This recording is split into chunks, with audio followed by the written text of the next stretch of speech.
إن الحمد لله نحمده ونستعينه ونستغفره ونعوذ بالله من شرور أنفسنا ومن سيئات أعمالنا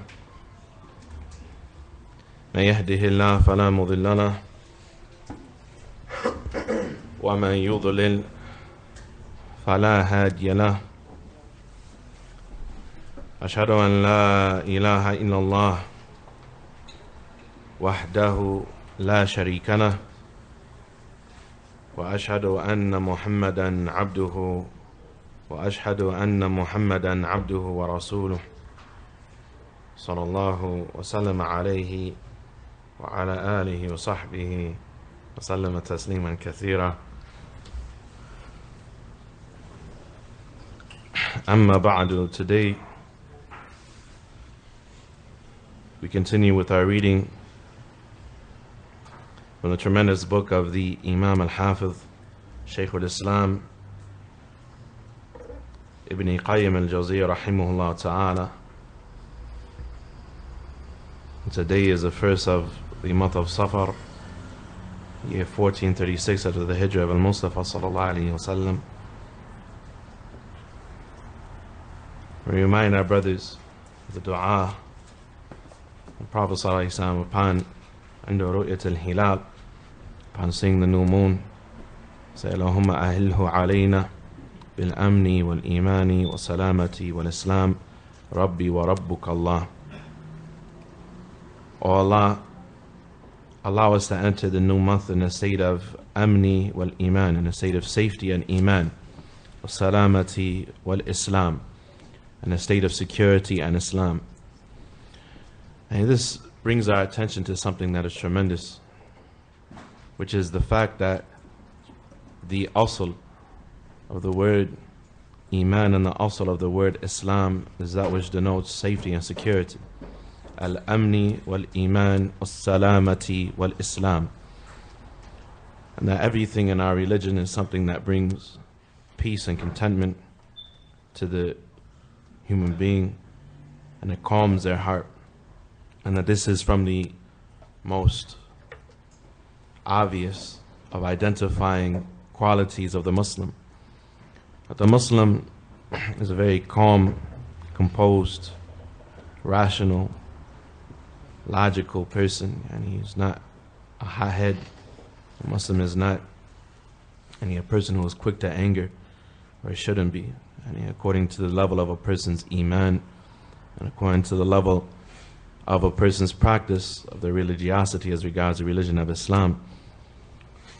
So this is a tremendous reminder for us to know that this is something that we can experience within ourselves as regards when we increase and decrease in iman, that we will also see that those things that are the thamarat of iman, that are the effects of iman, that those things also increase and decrease within us.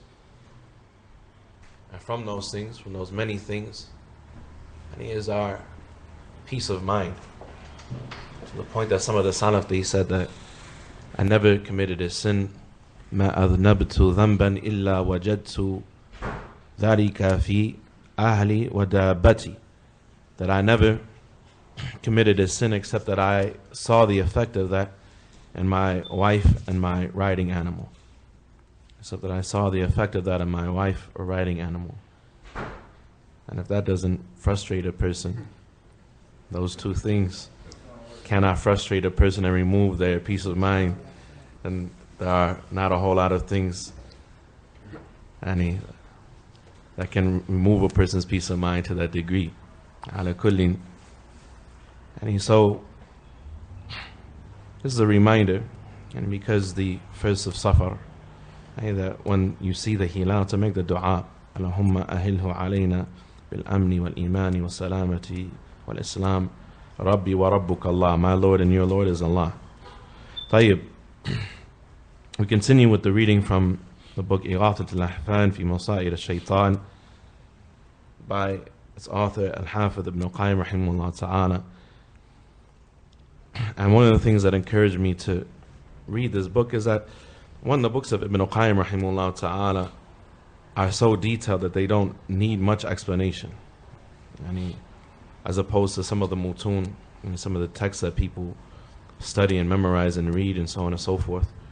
To the extent that if you look in the explanation of some of the imams of the da'wah for the likes of Kitab al-Tawheed or other books, or even the book At-Tahawiyah, you look at the explanations that the scholars bring, and in many cases they are quoting word from the books of Ibn Qayyim rahimahullah ta'ala, because his speech is very detailed. His speech is very detailed. And this is something that I noticed in the ta'aliqat, in the notes, the commentary for this book that was embarked upon last year by Shaykh Salih al-Fawzan. Allah subhanahu wa ta'ala preserve him.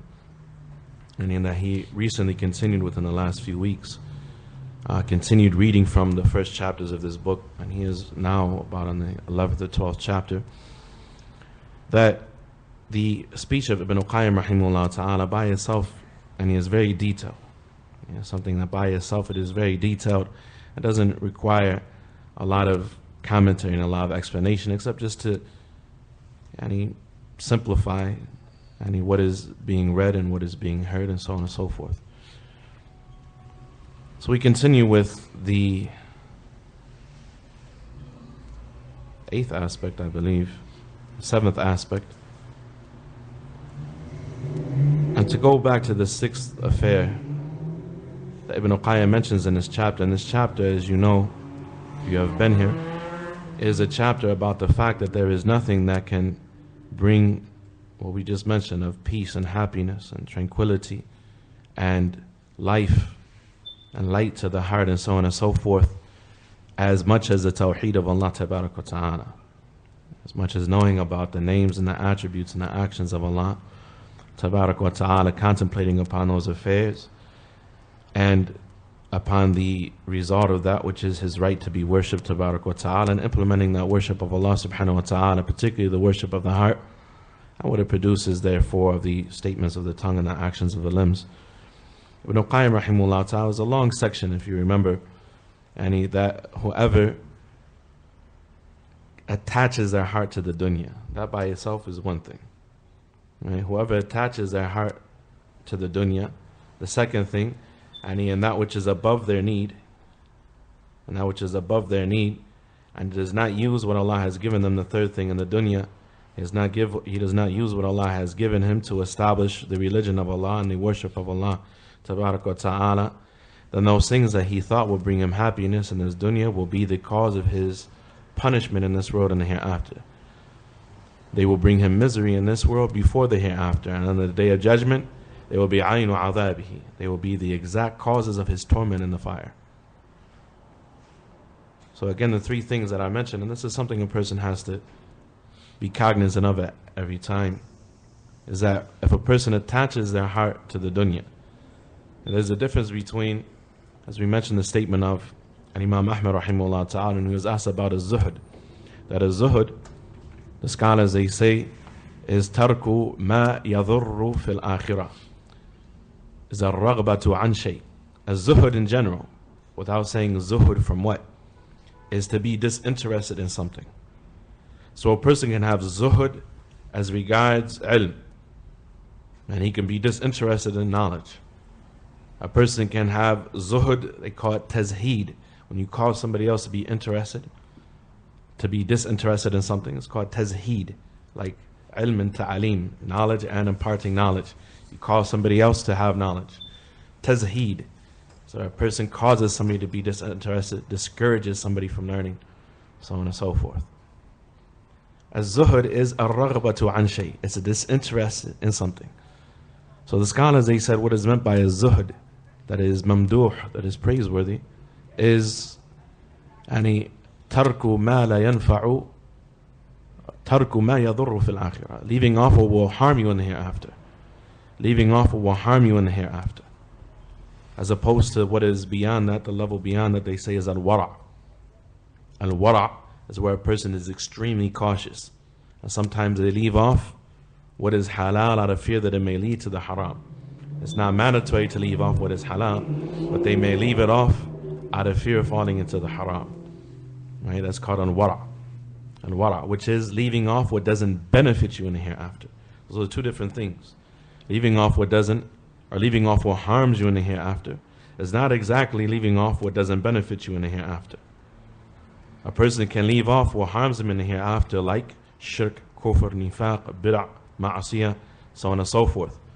But some things may not help him in the hereafter, like eating more than he needs to eat, conversating about that which may not be harmful, but at the same time doesn't have much benefit to it, so on and so forth. Most of what people do is not going to benefit them in the hereafter. It's not mandatory for them to leave it, right? And it is better that person doesn't leave it, and he hakada, and he just quickly like that, because this may cause him to become burned out, so on and so forth, those sorts of things, right? A person, they leave things in stages, they work on what is wajib and what is mustahab and so on and so forth, what is mandatory first. Leave off those things first. And some people, they don't want to eat certain things or do certain things or so on and so forth. And we're not discouraging anybody who may have something like that, but we're saying, you see some people, you go to a restaurant or you go to a store, you go to a bodega, there's a Muslim working behind the counter and he got, pig and lottery and everything else, right? And you buy something, he tells you it's not halal, meaning it's not dhabiha. You say, ya akhi, shada. He's surrounded by what's not halal. Right? You're eating and drinking off what's not halal. You're feeding your family off what's not halal. Right? But zuhud is mandatory, which is leaving off what will harm you in the hereafter. And Imam Ahmed rahimahullah ta'ala was asked about zuhud. He said, may Allah have mercy upon him, zuhud is that a person puts the dunya in their hand, but he doesn't put it in his heart. He puts the dunya, right? He puts this world in his hand on one narration, and he puts it in his pocket, right? But he doesn't put it in his heart. Some people don't understand there's a difference between those two things, that a person can be wealthy, a person can be financially successful, a person can have upward mobility, as they say, without keeping up with the Joneses, right? A person can be progressing financially without it being a competition of takathur, of just accumulating more and more and more wealth for no purpose. Right? So these three things that Ibn al-Qayyim mentions are important. And the person who connects his heart to anything of this dunya is the first thing.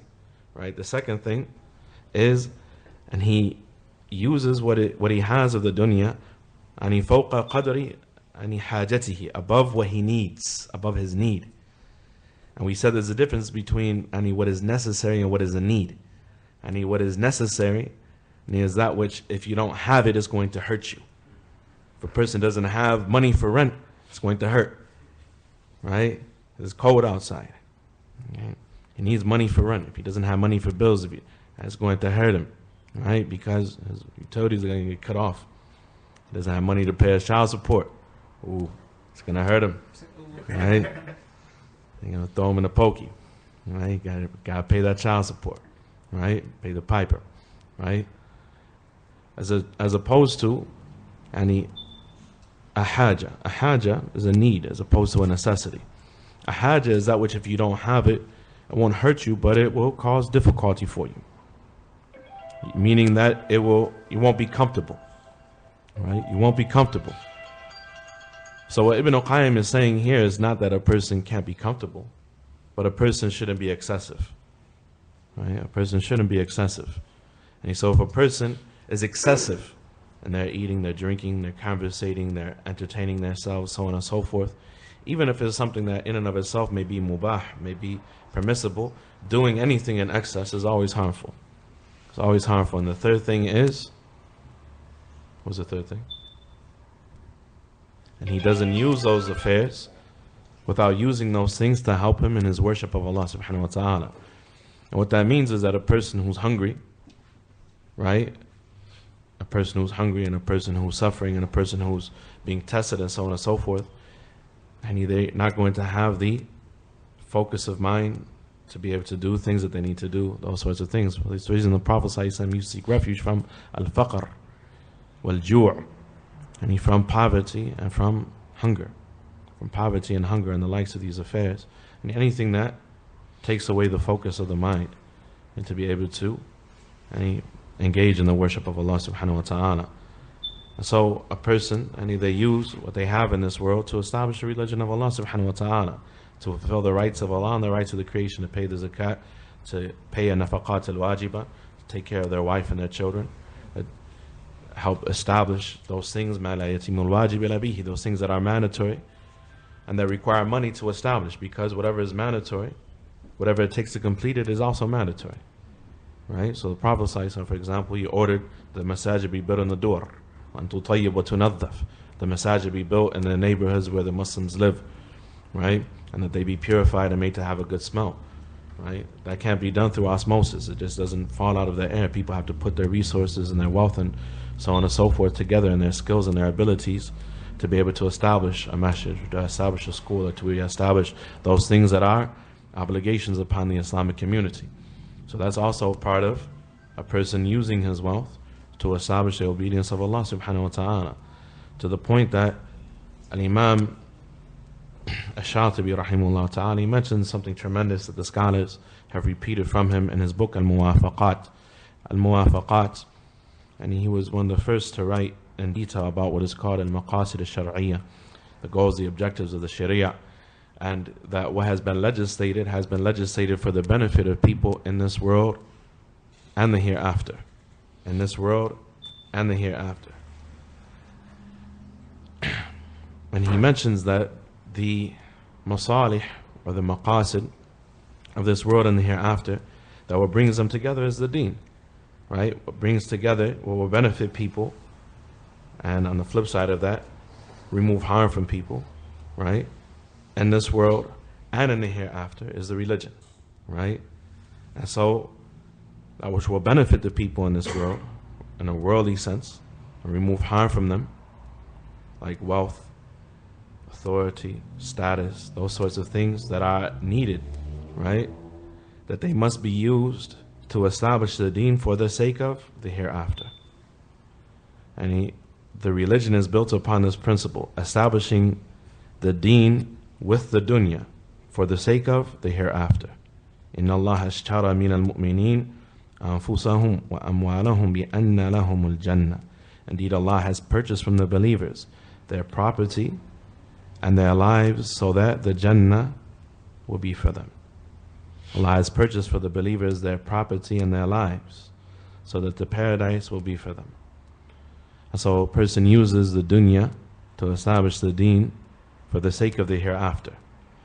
And the clearest examples of that in modern days is the Kingdom of Saudi Arabia. The Kingdom of Saudi Arabia is one of very few lands that was not colonized by the Europeans from the lands of Islam. But at the same time, and one of the reasons it wasn't colonized by the Europeans is the reason that it was never colonized by the Romans or the Persians before the sending of the Prophet ﷺ. Because until they found that oil, the Arabian Peninsula is a desert. It really doesn't have a whole lot to offer. And you don't have a whole lot of reason to be there if you're not from there. Right? So this was the reality. And so the Europeans weren't very interested in conquering the desert. It wasn't resource rich. It wasn't to the end of it. So what happened is that there were warring tribes. Right? There were warring tribes. There were different factions. There were different parts. Some parts of the kingdom, they followed. They were under the Ottoman Empire, right? But the Ottoman Empire, for the most part, was going through financial ruin, economic hardship, and they had left them to starve in the streets. There was nothing there. Right? The kingdom was very poor. Like the Ottoman Empire was disintegrating. So it was a power vacuum. So they had what were called the Ashraf. Right? You had people that were from the bloodline of the Prophet ﷺ, what they called the Ashraf. And some of them, you had the Sharif of Mecca, so on and so forth. You had different people that were controlling. There are different tribes in general. And there was a lot of infighting, right? There was a scholar named Muhammad ibn Abdul Wahhab who was being pursued by some very powerful people who wanted to assassinate him because he was warning against Sufism. He was warning against Ashirku Billah, Tabarak wa Ta'ala. there was a ruler over Dar'iyah, which is an area outside of Riyadh. If you go to Riyadh now, you could pass by Dar'iyah, which is the area where the family of Ali Saud was from. And they used their power and their influence to protect Sheikh Muhammad ibn Abdul Wahhab and to move his da'wah forward. And now, that family and that family is a family of scholars and a family of rulers that rule over an entire nation, that established the deen. And nobody's perfect, but established the deen with the dunya for the hereafter. They established the deen with the dunya for the sake of the hereafter. So these are three things that, when the scholars speak, a person has to pay attention and know that the scholars, that they can say statements, and in reality entire books can be written to explain. That the evidence for those affairs in the religion and the ramification of those things in the world in which we live in are beyond what you can begin to imagine. And that there is nobody as prolific as our brother Shah was mentioning yesterday when we were traveling, that when you hear the speech of the scholars and their literary style and how they wrote, there was nobody in the Western world that was prolific like the scholars of Islam. These books are old. These books were written before Gutenberg invented the printing press. They were in circulation. The Muslims were highly literate. People would write these books, thousands of pages by hand. They would write these books, thousands of pages by hand, and they would sell them. They would have libraries, and the Muslims would sit, the scholars and their students would sit in the libraries from sun up to sundown and beyond that with their candles. That's why some of them lost their eyesight early from staying up all night reading in the candlelight and so on and so forth. Right? Reading these books, benefiting from these books. Ibn Qayyim rahimahullah ta'ala, so we read a lot of statements, ayat and ahadith and so on and so forth, explaining this affair, of how a person is tormented by the dunya if they don't use it correctly, if they attach their heart to it, if they are excessive concerning it, and if they don't use it to establish the religion of Allah and obedience to Allah tabarak wa ta'ala. And this was the longest aspect of the 10 aspects, and we continue now with the 7th aspect. He said, أن اعتماد العبد على المخلوق وتوكله عليه يوجب له الضرر من جهته هو ولا بد عكس ما أمله منه. This is something tremendous. He said that a person relying upon the creation and placing his reliance upon them, his relying upon them and his depending upon them and placing his tawakkul, his reliance upon the creation, يُوجِبُ لَهُ الضَّرَرْ مِنْ جِهَتِهِ هُوَ وَلَا بُدْ, and he will cause the person to be harmed by that one, to get harmed, to incur harm from the one that he has placed his reliance upon. وَلَا بُدْ. And Prophet ﷺ, for example, he said, ما فتح عبد باب المسألة إلا فتح الله عليه باب الفقر. Allah had a servant of Allah, a worshipper, a slave of Allah, never opens up the door of asking the creation, except that Allah will open up upon him or for him the door of mercy. The door of poverty, not the door of mercy, the door of poverty. If a person opens up the door of asking, right, of asking others, of begging, Allah will open up for him the door of poverty. Right? Allah loves to be asked. وَمَنْ لَا يَسْأَلُ اللَّهَ فَهُوَ عَلَيْهِ غَضْبَانٌ. It comes in hadith. And whoever does not ask Allah, Allah is angry with him. Whoever does not ask Allah, Allah is angry with him. While the scholars, they say, and if you ask a person, the person is angry with you. A person, people who are in need of one another, to have cohesion with one another, that if you give something to somebody else, you benefit from it somehow. As we'll see in one of the last aspects, that nobody does anything selflessly, not even a believer. Because the believer, he benefits. If I give you some money, right, inshallah I benefit from that. I do it for a reward in the hereafter. Nobody does anything selflessly. Nobody does anything for somebody else without wanting some type of benefit from that or some type of harm from it. That's why it's an error, the scholars, they say, for people, because when you give something to somebody, you should do it without any stipulations, without expecting anything in return from them. Not even what? Not even dua. It is an error for a person to give something to somebody else and say, Akhi, make dua for me. It's an error. If you give something to somebody else and you say, Akhi, make dua for me, that's an error, because that's between you and Allah tabarak wa ta'ala. You're asking for something in return. Now, if somebody gives you something, conversely, you're supposed to make dua for them. The Prophet ﷺ said, a hadith collected by Al-Bukhari and Al-Adab al-Mufrad, من صنع عليكم معروفا فكافئوه فإن لم تستطع فادعوا له وفي رواية فاثنوا عليه خيرا. Whoever does good for you, and repay that good. Right? Repay kindness with kindness. If you don't have the ability to reciprocate the good, then make dua for that person. Another wording, then speak well of that person. Say something good about that person. Right? That's true.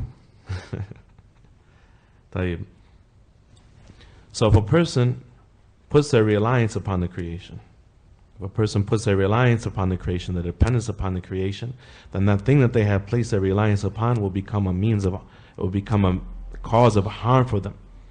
A cause of harm for them. وَلَا بُدْ, and that is unavoidable. عَكْسَ مَا أَمَّلَهُ مِنْ, which is the exact opposite of what they expected. The exact opposite, and this is a principle also, that whoever thinks that the only way that they can get in this world is by skipping past Allah tabarak wa ta'ala, right? Or by doing something that is disobedience to Allah subhanahu wa ta'ala, right? And contrary to the religion of Allah tabarak wa ta'ala, Allah subhanahu wa ta'ala would test them بِنَقِيدِ قَصْرِهِمْ. Allah would test them with the opposite of what they expected, right? If a person plots, Allah will plot against him. وَلَا يَحِيقُ الْمَكْرُ السَّيِّئُ إِلَّا بِأَهْلِهِ. Allah said in the Quran that the evil plot that is hatched does not harm except the one that hatches it. Right? Some people, they think that the only way to get what they want in this world and be successful, so on and so forth, is to be individualistic and selfish. Right? To the point that there is, this was the movement of some of the pseudo-intellectuals like Ayn Rand and Friedrich Nietzsche and others, the existentialists who said you make your own meaning to life and you need to get as much as you can out of life because it's going to be over and then it's just a void. There's nothing after that. There's no judgment. There's no God. There's no to the end of it. Right? And they pushed that upon the society, and these people were economists and they were policy writers. They built policy. They built government. They built education. They built all sorts of institution upon this kufr. This is one of three pillars of secular society.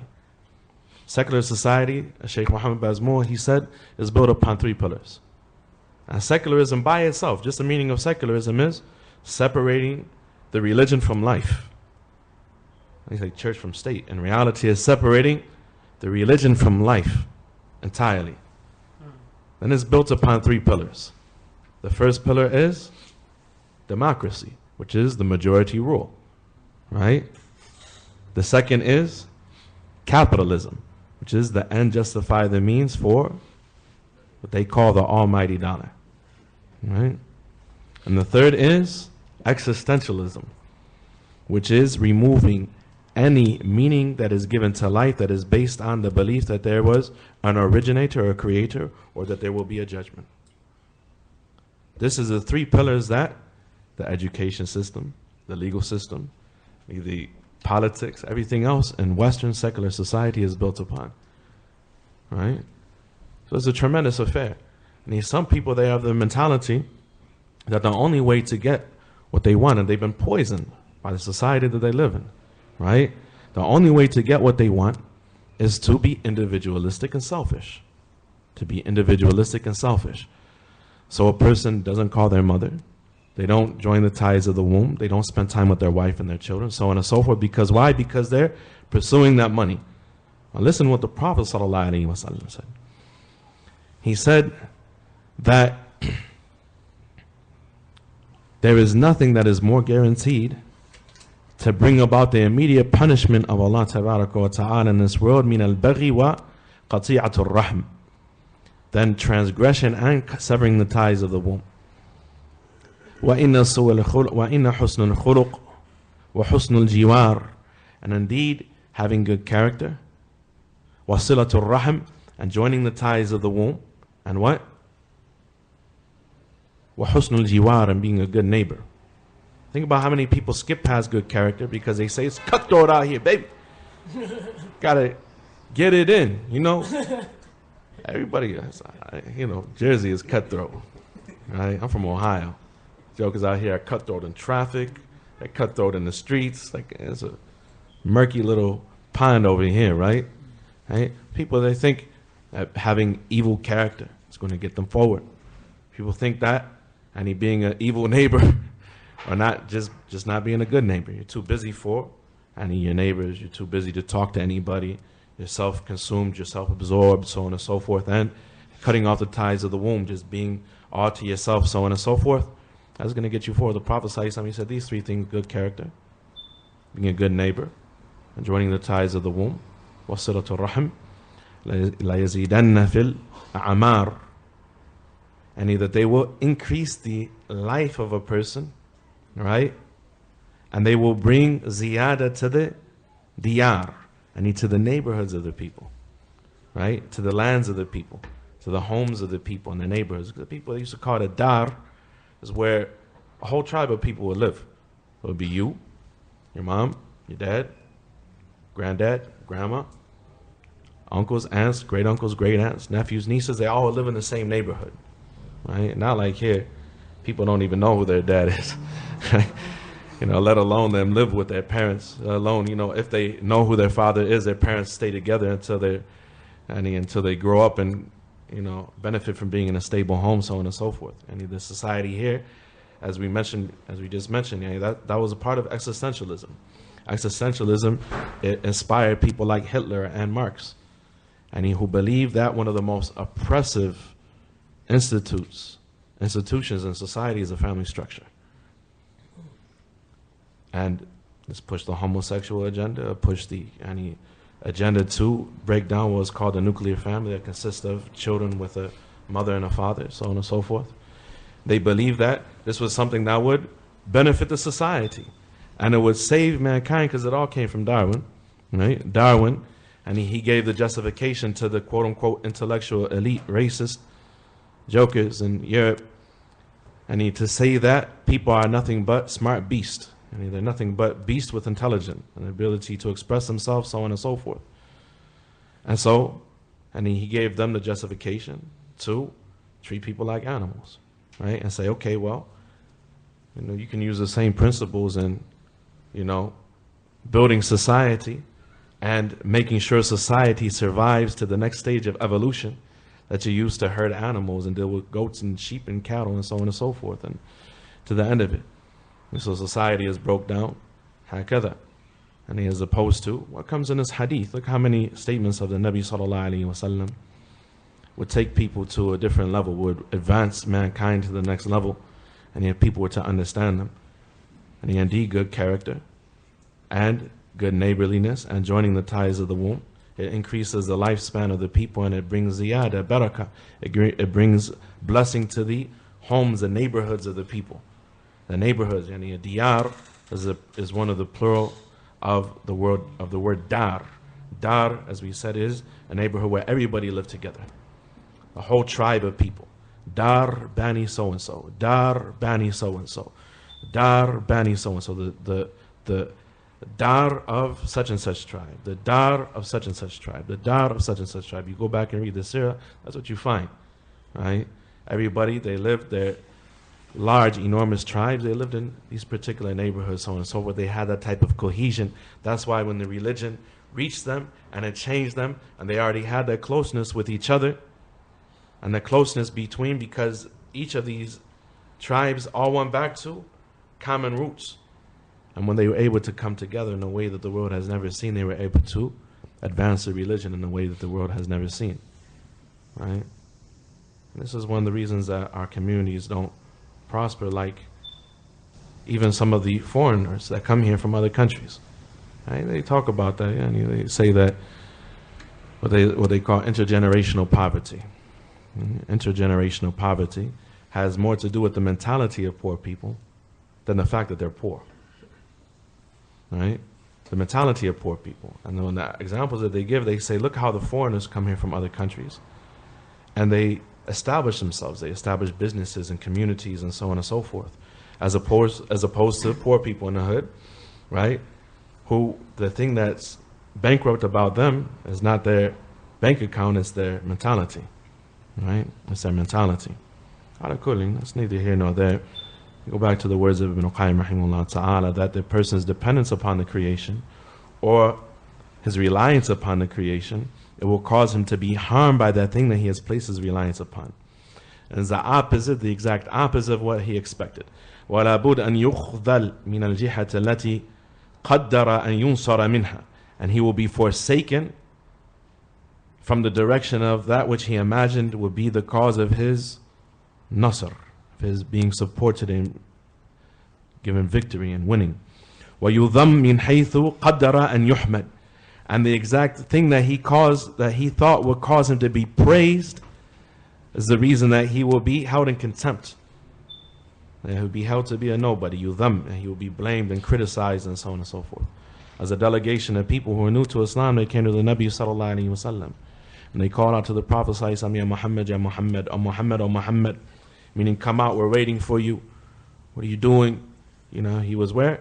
إِنَّ الَّذِينَ يُنَادُونَكَ مِنْ وَرَاءِ الْحُجُرَاتِ أَكْثَرُهُمْ لَا يَعْقِلُونَ. The majority of those that are calling out to your name from behind thee while you are in the homes of your wives, they're not patient for you to come out. The majority of them don't have any aql.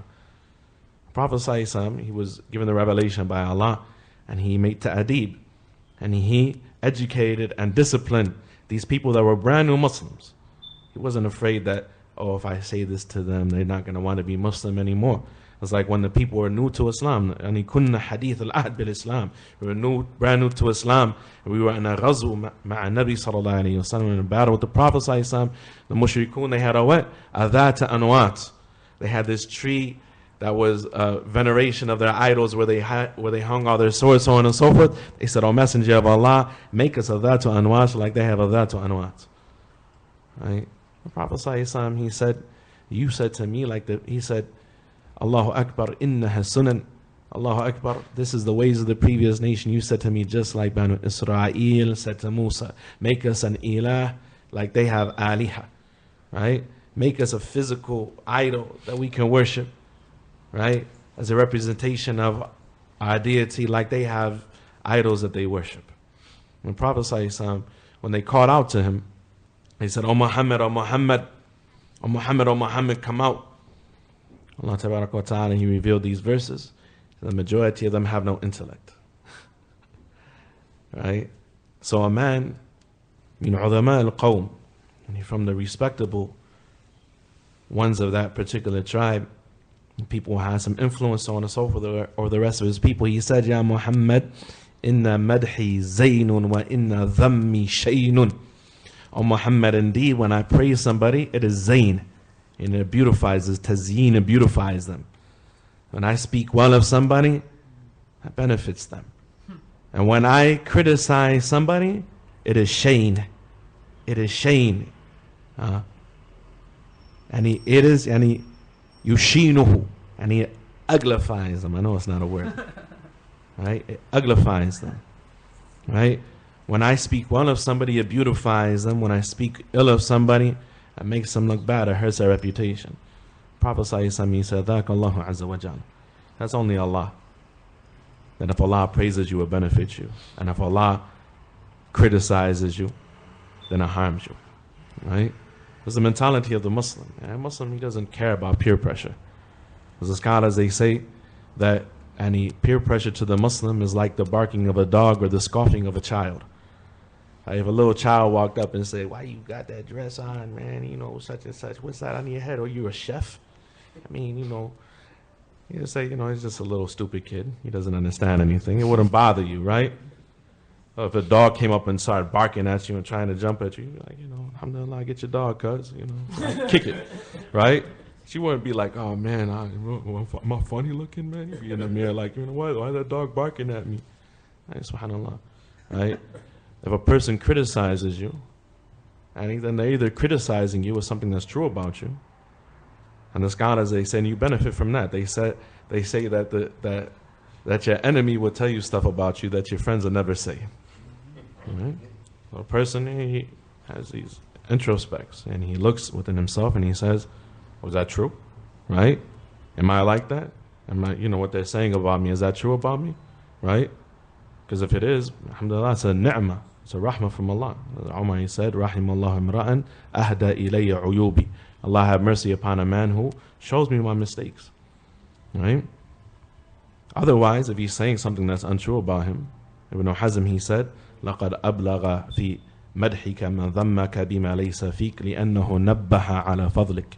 A person has gone to great efforts to criticize you by saying something that's untrue about you, because he has brought attention to your nobility. Meaning that he can't find anything to say about you that's true, and there's a whole lot that's obvious about almost everybody that's true to criticize somebody with. If somebody just wanted to be mean and hurt somebody's feelings, right? And if he couldn't find anything, and he just made something up, he lied on you, and he showed your fadl. He showed that you have some virtue, you have some type of merit, right? Allahu Akbar. And a person who, and وَلَقَدْ أَبْلَغَ فِي ذَمِّكَ مَنْ مَدَحَكَ بِمَا لَيْسَ فِيكَ. And a person on the flip side, the person who praises you with something that is untrue about you, has gone to great efforts to criticize you. لِأَنَّهُ نَبَّهَ عَلَى قَصْرِكَ عَلَى نَقْصِكَ. Because he brought attention to your defects, that he couldn't find anything true to say about you. They had to make something up. Right? Ibn Qayyim rahimahullah ta'ala, he said, so this is the case of the person who puts their reliance upon somebody for anything, whether it is for help, whether it is for wealth, whether it is for praise, so on and so forth. And that puts their reliance upon something besides Allah subhanahu wa ta'ala, then they will be forsaken by that thing that they have placed their reliance upon. They will be criticized by the thing that they thought would be the cause of them being praised, to the end of it. وهذا أيضا كما أنه ثابت بالقرآن والسنة فهو معلوم بالاستقراء والتجارب. He said, just as this is firmly established and proven in the Quran and the Sunnah, likewise it is known by deduction, and you're looking at what's going on, and tajarib, and by experience. قال تعالى واتخذوا من دون الله آلهة ليكونوا لهم عزة كلا سيكفرون بعبادتهم ويكونون عليهم ضدا. Allah Tabarak wa Ta'ala, he said, and they have taken gods besides Allah Tabarak wa Ta'ala, so that that which they worship besides Allah can be a means of might and strength and honor for them. Kalla. That can never be the case. سَيَكْفُرُونَ بِعِبَادَتِهِمْ. But rather they would disbelieve that which they worship besides Allah, would disbelieve in their worship of them. وَيَكُونُونَ عَلَيْهِمْ ضِدَّةً. And they will be opposed to them. وَقَالَ تَعَالَى. And Allah Tabarak wa Ta'ala, he said, وَاتَّخَذُوا مِن دُونِ اللَّهِ آلِهَةً لَعَلَّهُمْ يُنصَرُونَ لَا يَسْتَطِيعُونَ نَصْرَهُمْ وَهُمْ لَهُمْ جُندٌ مُحْضَرُونَ. He said, and they have taken besides Allah Tabarak wa Ta'ala آلِهَةً لَعَلَّهُمْ يُنصَرُونَ. And they have taken gods to worship besides Allah Tabarak wa Ta'ala so that they may be victorious. لَا يَسْتَطِيعُونَ نَصْرَهُمْ. They will not be, that which they worship besides Allah will not be able to help them. وَهُمْ لَهُمْ جُندٌ مُحْضَرُونَ. And then they will be like an army against them. And they will be like an army turned against them, meaning on the Day of Judgment. أَيَغْضِبُونَ لَهُمْ وَيُحَارِبُونَ. Meaning that they will be angry with them on the Day of Judgment, and they will war and fight against them on the Day of Judgment. كَمَا يَغْضِبُ الْجُنْدُ وَيُحَارِبْ عَنْ أَصْحَابِهِ. And he just as is done by an army. وَهُمْ لَا يَسْتَطِيعُونَ نَصْرَهُمْ بَلْ هُمْ كَلٌّ عَلَيْهِمْ. And they cannot help them, but rather it only weighs them down.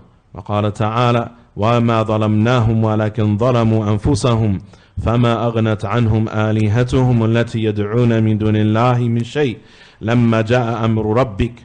And we did not oppress them, but rather they oppressed their own souls, and that which they worship besides Allah subhanahu wa ta'ala cannot avail them in any way whatsoever. التي يدعون من دون الله, that which they called upon besides Allah, cannot benefit them in any way whatsoever. لما جاء أمر ربك, once the order of your Lord came to pass. وما زادهم غير تتبيب, and they did not increase them in anything but ruin. أي غير التخسير. وقال تعالى فلا تدع مع الله إلها آخر فتكون من المعذبين. Do not call upon anything besides Allah subhanahu wa ta'ala, lest that you be from those that are tormented. وقال تعالى لا تجعل مع الله إلها آخر فتقعد مذموما مخذولا.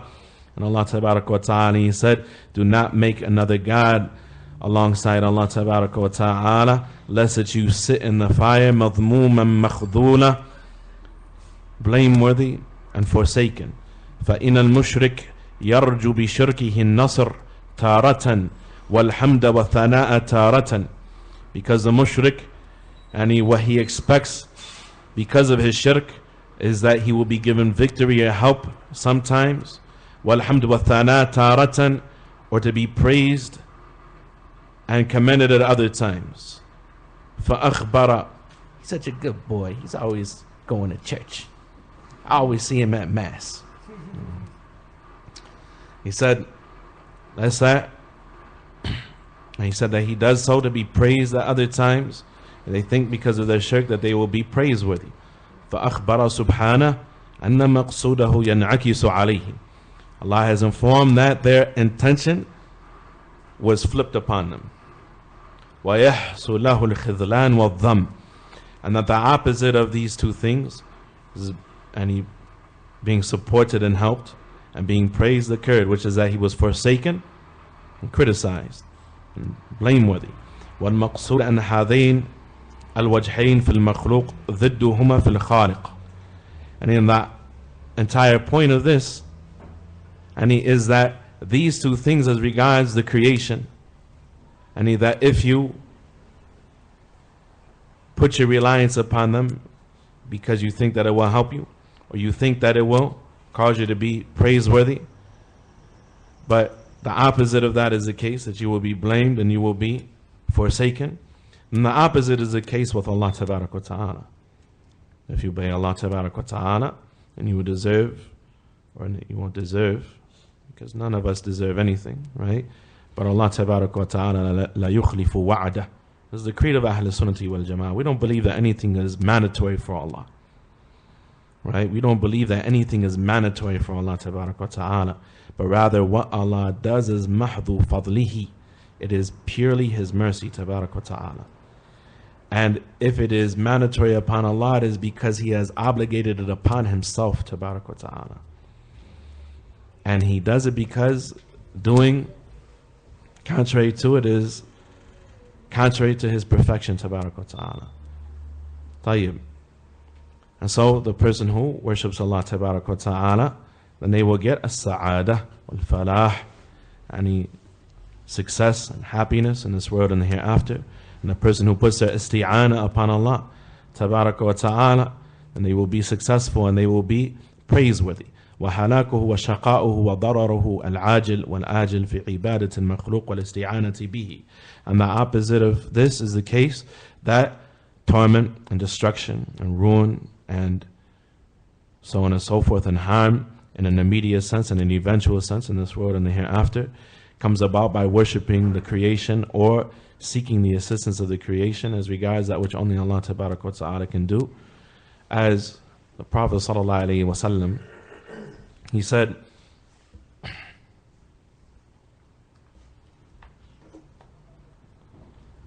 as the Messenger of Allah sallallahu alaihi wasallam, he mentioned that the person who and he obeys the creation, Ish al-Hadith,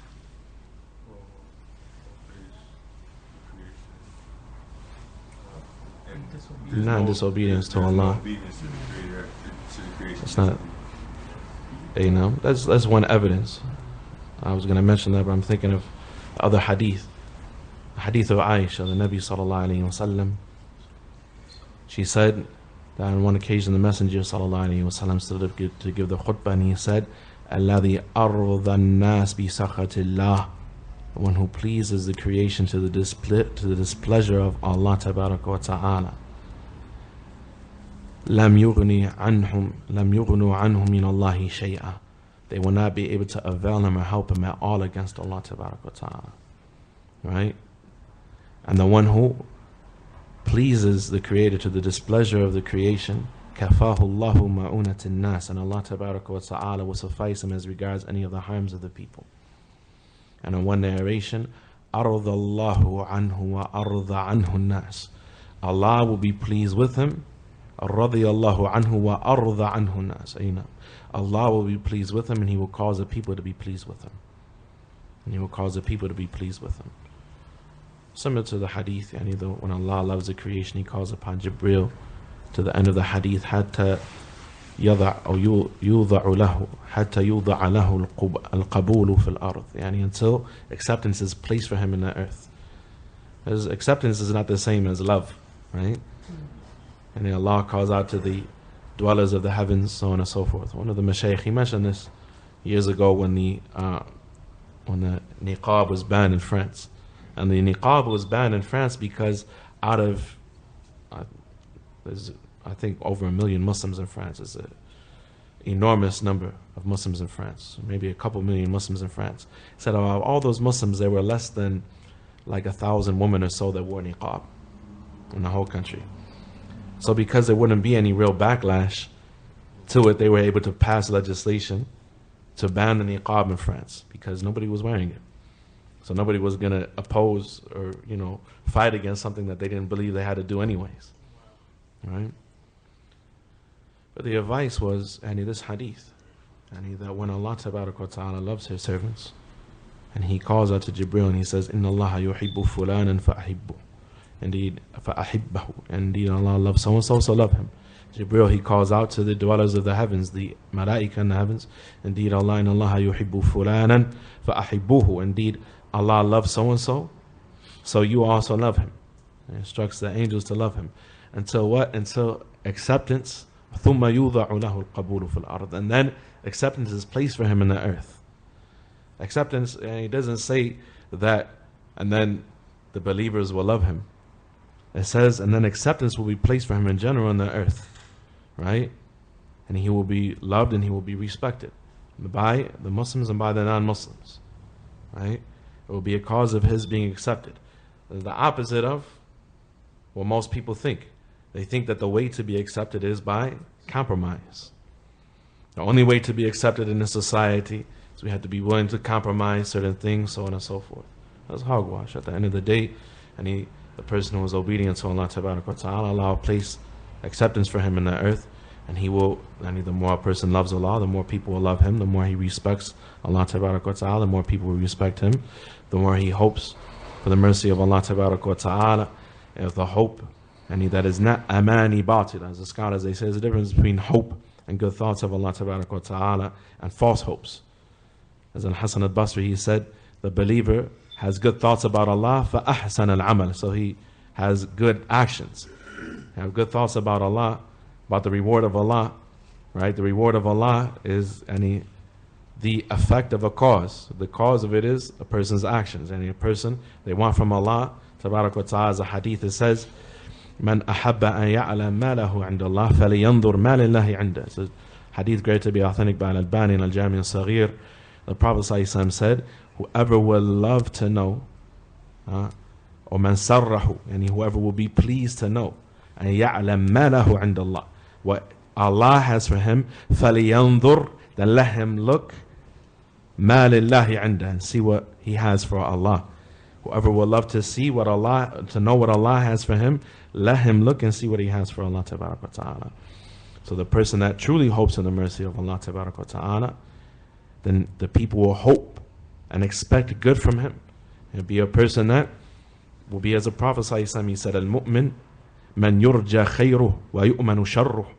The believer, the quality of the believer is that his khair is expected from the people. Muslims or non-Muslims, when they see the Muslim, they expect good from him. Right? At the point they might try to dupe him. The Prophet ﷺ, he said, Al-mu'minu ghirrun kareem wal-fajiru khibbun la'im. So authentic hadith, that the believer is ghirrun kareem, The believer is ghir, and he's trickable. Because he's a good person in general. He doesn't expect evil things from people. Right? And a person that's good by nature, sometimes they don't understand how evil people can be. Right? You never expect a person to do some of the things that they do. Right? Al-mu'min ghirrun. The mu'min is ghir. And he means that he can be tricked because of his disposition and his kindness by disposition. Some people mistake that for weakness. Right? Kareem. And he's trickable, if you will. Kareem, and kind in disposition. وَالْفَاجِرُ خِبٌّ لَئِيمٌ. And the fajr is clever and despicable. Fajr, a wicked person, kafir, or somebody who says that they're a Muslim, but they're a fajr. Now, some of those too. Fujjar. And he is clever and he is despicable. Right? طيب. على كل, the point is that the person they will get the opposite of what the shaitan tried to threaten them with by obeying Allah Tabaraka wa Ta'ala. Allah Tabaraka wa Ta'ala, if they please Allah to the displeasure of the creation, Allah Tabaraka wa Ta'ala will be pleased with them and cause the creation to be pleased with him. هذا وصلى الله وسلم وبارك على نبينا محمد وعلى آله وصحبه وسلم. Inshallah, on Wednesday there will be no class because we're having classes Thursday, Friday, and Saturday.